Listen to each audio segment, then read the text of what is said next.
Hello dear friends, मैं भावना maths academy से। आज हम करेंगे एक्सरसाइज 1.3 का क्वेश्चन नंबर 1, जिसमें कि हम 5th और 6th पार्ट आज सॉल्व करेंगे।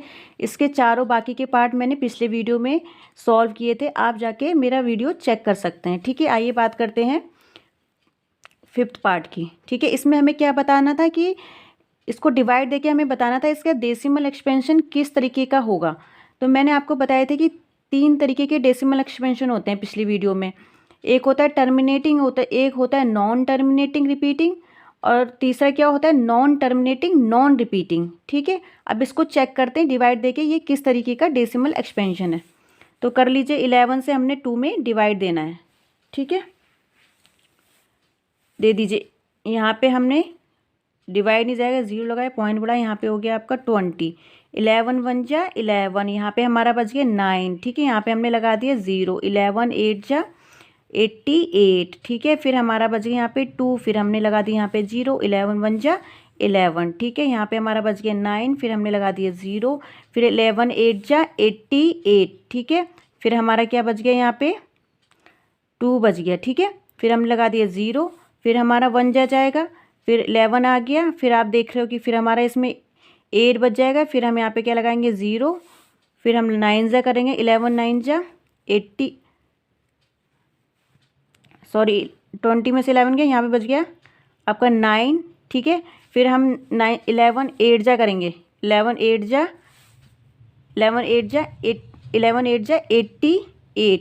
फिर हमारा क्या बच जाएगा 2। तो आप बार बार क्या देख रहे हो कि हम डिवाइड देते जा रहे हैं, हमारा रिमाइंडर बचता जा रहा है, हम डिवाइड देते जा रहे हैं और हमारा रिमाइंडर बचता जा रहा है। मतलब ये पूरी तरीके से क्या नहीं हो रहा है, डिवाइड नहीं हो पा रहा है, पूरी तरीके से क्या नहीं हो रहा है, डिवाइड नहीं हो पा रहा है। और इसका अगर आप डेसिमल का पार्ट देखोगे, डेसिमल वाला पार्ट देखोगे तो क्या है 18 18 18 किस पैटर्न में रिपीट हो रहा है, 18 18 18 रिपीट होता जा रहा है। फिर आप 0 लगाओगे, फिर आप 1 जा दोगे। ठीक है, तो फिर आपका 1 आ जाएगा, फिर आपका 8 आ जाएगा। तो 18 18 18 का पैटर्न इसमें आपका रिपीट होता जाएगा। तो इस तरीके का डेसिमल एक्सपेंशन कि जब आपका रिमाइंडर बचता है, रिमाइंडर बचने का मतलब है वो नॉन टर्मिनेटिंग, मतलब वो डिवाइड नहीं हो पाया पूरा। नॉन टर्मिनेटिंग का मतलब ही क्या हो रहा है, जिसकी कोई एंडिंग ना हो, जो डिवाइड पूरी तरीके से एंड में डिवाइड ना हो पा रहा हो, तो उस तरीके के हम डेसिमल एक्सपेंशन क्या कहते हैं, नॉन टर्मिनेटिंग। और रिपीटिंग क्यों कहते हैं, क्योंकि इसके डेसिमल का पार्ट आप देख लो, 18 18 18 एक निश्चित पैटर्न में क्या हो रहा है, वो रिपीट होता जा रहा है। तो इस तरीके का डेसिमल एक्सपेंशन क्या हो गया, नॉन टर्मिनेटिंग रिपीटिंग। क्या हो गया, नॉन टर्मिनेटिंग रिपीटिंग। तो इसका आंसर क्या आ गया, 0.18181818 ऐसे चलता रहेगा। ठीक है, रिमाइंडर बचता रहेगा, डिवाइड देते रहेंगे। और ये इसको हम इस तरीके से लिखते हैं 0.18, ये मैं पहले ही बता चुकी हूँ। ऊपर इस पर लगा देंगे बार, क्योंकि यहाँ पे 2 डिजिट रिपीट हो रही है, तो इसलिए 2 डिजिट के ऊपर क्या लग गया, बार। ठीक, और इसका टाइप लिख दो, ये किस तरीके का हो गया, नॉन टर्मिनेटिंग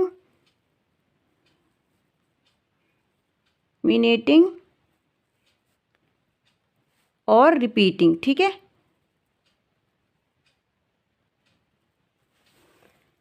अब करते हैं इस क्वेश्चन को, इसका टाइप चेक करते हैं किस तरीके का है। 400 से आप दे दीजिए डिवाइड इसमें, और यहाँ पे लिख दिया 329। तो ये आपका 0 जाएगा नहीं, पॉइंट लगा, यहाँ पे बढ़ गया 0। तो ये कितना आ गया, 4 8 जा क्या आ जाएगा, 4 8 जा 3200। ठीक है, यहाँ से बच गया आपका 90। फिर आपने क्या लगा दिया यहाँ पे 0, यहाँ पे आपने क्या कर दिया 2 जा 800, 4 2 जा 8, यहाँ पे बच गया आपका 100। फिर जाएगा नहीं, फिर आपने यहाँ पे करा, तो ये फिर से जाएगा आपका 2 जा, फिर आपका हो गया 800, फिर आपका यहाँ पे क्या बच गया 200, फिर आपने 0 बढ़ा दिया, तो ये कितना कितना चले आएगा 4 5 जा, तो ये चले आएगा आपका 5 जा बार। ठीक है, तो ये हो जाएगा आपका 2000। ठीक है, और आप इसका माइनस करोगे तो क्या बच गया 0 0। अब आपने क्या देखा, इसमें डिवाइड करने पे रिमाइंडर क्या हो गया 0, मतलब ये टर्मिनेट हो गया। इस डिवाइड की क्या हो गई, एंडिंग हो गई। टर्मिनेट मतलब एंड हो जाना। तो ये डिवाइड पूरा पूरा एंड हो गया और पूरा पूरा डिवाइड हो गया, और इसका रिमाइंडर क्या हो गया 0। तो इस तरीके के डेसिमल एक्सपेंशन क्या कहलाते हैं, टर्मिनेटिंग। क्या कहलाते हैं, टर्मिनेटिंग। और इसका आंसर क्या लिख देंगे पहले हम 0.8225, और ये डेसिमल एक्सपेंशन क्या हो गया, टर्मिनेटिंग। ठीक, अब बात कर लेते हैं क्वेश्चन नंबर 2 की, जो कि बहुत ही इंपॉर्टेंट होने वाला है। यू, ये बहुत इंपॉर्टेंट क्वेश्चन है, एग्जाम में पूछ लिया जाता है, ठीक। You know that 1/7 is equal to 0.142857. Can you predict what the decimal expansion of 2/7, 3/7, 4/7, 5/7, 6/7 are without actually doing long division. वो कह रहे हैं आप ये जानते हो, मतलब ये बता रखा है उन्होंने कि 1/7 की वैल्यू इतनी दे रखी है, 0.142857 का बार दे रखा है हमें, ठीक है।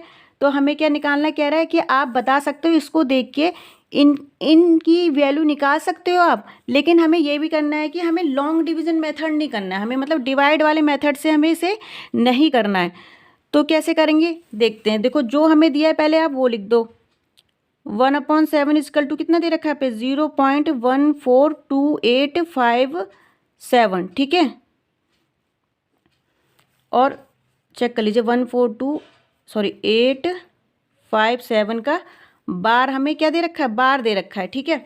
अब हमें निकालनी है 2/7 की वैल्यू। तो 2/7 की वैल्यू निकालने के लिए क्या करोगे आप, इसको ऐसे लिख सकते हो 2 इंटू 1/7, मतलब 1/7 में किससे मल्टीप्लाई कर रहे हो, 2 से, तभी तो 2 1 जा 2/7, मतलब इसे 2 का मल्टीपल करके लिख दिया। 1/7 को क्या लिख दिया, 2 का मल्टीपल, बात तो वही है, 2 1 जा 2/7, तो 2/7 को हमने इस तरीके से लिख दिया, ठीक है। तो 2 इंटू 1/7 की वैल्यू क्या है हमारी 0.142857, यही तो हमें दे रखी है क्वेश्चन में, तो हमने इस पर क्या लगा दिया, बार। अब आप बताओ ये किस तरीके का डेसिमल एक्सपेंशन है, ये हमारा किस तरीके का डेसिमल एक्सपेंशन है, ये हमारा नॉन टर्मिनेटिंग रिपीटिंग। मैंने बताया ना, क्योंकि इसमें रिमाइंडर बच रहा होगा, बार बार हम डिवाइड दे रहे होंगे, तभी इसके ऊपर क्या लगा हुआ है, बार। तो ये किस तरीके का डेसिमल एक्सपेंशन हो गया, नॉन टर्मिनेटिंग रिपीटिंग, ठीक है। अब हमने यहाँ करा 2 इंटू 1/7 की वैल्यू यहाँ पे लगा दी 0.142857। तो अब आप क्या करोगे, सिंपली इसमें क्या कर दोगे, मल्टीप्लाई कर दो, ठीक, कर दो। 7 2 जा 14, ठीक है, 5 2 जा 10, 10 का 11 हो गया, ठीक, 8 2 जा 16 और ये बन गया 17, फिर हो गया 2 2 जा 4 हो गया 5, 4 2 जा 8 और 2 1 जा 2, ठीक है। अब आपका पता है 0 से मल्टीप्लाई करोगे तो आपका 0 ही आ जाएगा, और पॉइंट कितनी बार लग जाएगा, 6 डिजिट बाद, 1 2 3 4 5 6। तो 2 से मल्टीप्लाई कर 0 में करोगे तो आपका 0 ही आएगा, तो 6 के बाद आपका पॉइंट लग गया।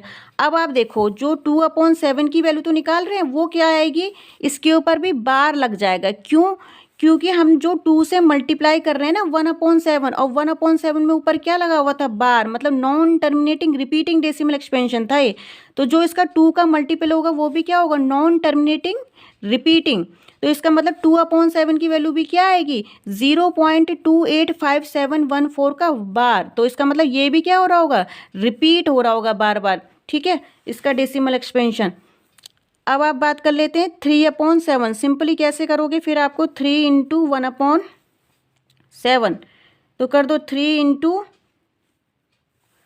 ये हो गया 3 इंटू वही वैल्यू पुट कर दो 14287।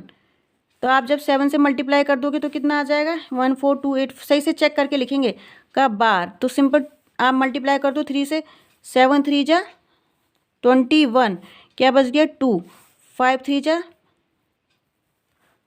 15, 15 में 2 ऐड करेंगे तो आप क्या क्या आ जाएगा 17, ठीक है। और ये आ गया 8 3 जा 24, और 24 में 1 ऐड करेंगे तो क्या आ जाएगा 25, ठीक है। और यह आ गया आपका 3 2 जा 6, और यह आ जाएगा 2 ऐड करेंगे तो 8, ठीक है। 4 3 जा 12, ये तो सिंपल 12 आ जाएगा, ठीक। और आप गया 3 1 जा 3, ये हो गया आपका 4, ठीक है। और पॉइंट आएगा और 0, 0 से मल्टीप्लाई होगी तो 0 ही रहेगा, पॉइंट 6 डिजिट के बाद में, ठीक है। तो फिर आपके इसके ऊपर भी क्या लग जाएगा, बार, क्यों, क्योंकि 3 इंटू 1/7 से, और 1/7 के डेसिमल एक्सपेंशन में क्या है, बार लगा हुआ है, इसलिए इसका इसमें भी क्या लग जाएगा, बार। इसका मतलब ये वाली डिजिट भी बार बार क्या होगी, रिपीट। तो ये आ गया आपका 3/7 का आंसर, और आपको लॉन्ग डिवीजन भी नहीं करना पड़ रहा है, आप क्या कर रहे हो, बहुत ही सिंपल मेथड से कर ले रहे हो, ठीक है। ऐसे आप 4/7 की वैल्यू भी निकाल लीजिए, 4 इंटू 1/7, तो सिंपल 4 इंटू 1/7 की वैल्यू पुट कर दो 0.14287, ठीक है। तो 4 से मल्टीप्लाई कर दीजिए, करिए। 7 × 7 28, ठीक। यहाँ पे आपके आ गया 28 और ये हो गया 20 और 22, 2 लग गया 32, ये हो गया आपका 34, ठीक है। 34 हो गया, यहाँ पे हो गया आपका 3 और ये आपका 4 × 2 = 8, ये आ गया आपका 11, ठीक है। 4 × 4 = 16, 16 हो जाएगा आपका 17, 4 × 1 = 4 और ये आपका आ गया 5, ठीक है। और वही 0 पॉइंट आ गया। और इसके डेसिमल एक्सपेंशन भी क्या होगा, ऊपर से हम बार लगा देंगे। क्यों? क्योंकि 1/7 का मल्टीपल था 4 और इसकी वैल्यू बार में थी, इसलिए भी इसमें क्या आ जाएगा, बार लग के आ जाएगा, ठीक।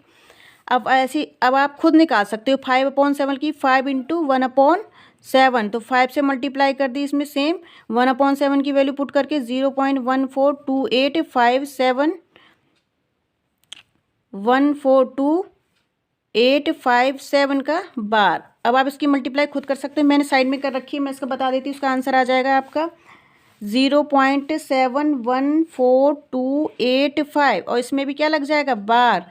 ऐसे आप 6/7 कोई भी अगर आएगा तो आप सिंपली इसको ऐसे कर सकते हो, ठीक है। 6 × 0.14285, ठीक, का बार। तो इसका मल्टीप्लाई करके क्या आ जाएगा, 0.857142 का बार, ठीक है।